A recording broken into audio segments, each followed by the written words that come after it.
High, কেমন আছো তোমরা সবাই? জানো তো গতকালের মতো আজও জানালাতে দুটো শালিক পাখি এসেছিল বিস্কুট খেতে। এরপরে যদিও বা একটা কাক, একটা কোকিল এরকম অনেকেই এসেছিল।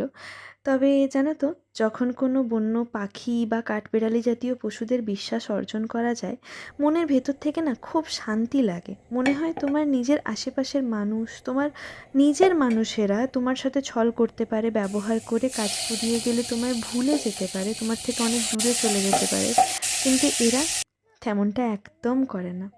আজ জানো তো, এক অদ্ভুত ইচ্ছে হচ্ছিল চিংড়ি মাছের কোনো একটা পদ আর সাথে লুচি খাবো। তাই আর কি গুগল জেমিনিকে জিজ্ঞেস করাতে জানলাম নাকি এক অসাধারণ কম্বো হতে পারে। তাই বানিয়ে ফেললাম দই চিংড়ি, সাথে একটু ব্যাকআপ প্ল্যানও রেখেছিলাম।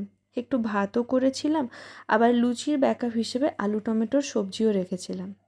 তবে সব কিছুকে ছাপিয়ে it turns out so good that I can't explain কি কতটা ভালো লাগছিল এই দই চিংড়ি দিয়ে লুচির কম্বিনেশনটা।